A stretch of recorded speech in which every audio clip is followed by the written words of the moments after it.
Dave, one final push between now and the end of the season, 2 games to go, starting with a trip to Ibrox. How much are the players looking forward to it, particularly after the weekend? I think that's the key to it. The feeling off the back of that result of the weekend keeps everything alive, gives everything to play for, and the attitude of the players and the mindset of the players is we need to go along to Ibrox and try and get 3 points to keep it alive for that 4th place. Yeah, 4 points behind Motherwell, but with 2 games to go, you mentioned we have to go in there and win. Does that change the approach or the game plan from your perspective? Well, I think the game plans, and you'll have to ask the players this, but is to try and win every single game we go into. But clearly within stage of the game, depending on our results, it might be that a point's no use, so we really need to be across that as well. But the mindset, as I've already said there, all the preparation that's went into the game tomorrow night is about the best chance to give ourselves to win the game. And there's a difference, we need to win the game to keep it alive, so it's very different to wanting to win. If you just want to win, both teams want to win everything, of course they do, but the actual need to win will certainly be there for the players. How much confidence can you take from the way that we played against Falkirk, particularly we started the game and in the first half? Yeah, I think, as I said, the players got what they deserved on the day for their efforts, what they put into it, and it was a big performance under real pressure, as I spoke about.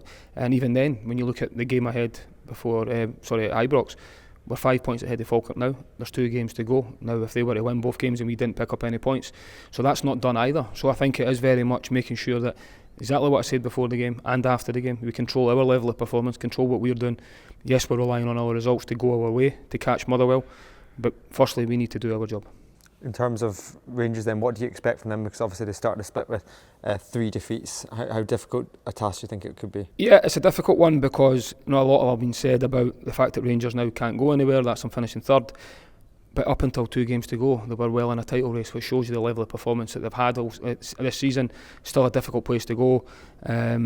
Players will be playing for their futures as they always are. Every player does that, especially towards the end of the season. So it is very much a difficult task, we know that. But as I've already said, the full focus and everything we've worked on this week is how we can go there and give ourselves the best chance to win. And I think the players are looking forward to it off the back of a real positive result, frame of mind the players are in. Certainly the confidence levels are high. And you just need to go there and give the best account of yourself you can.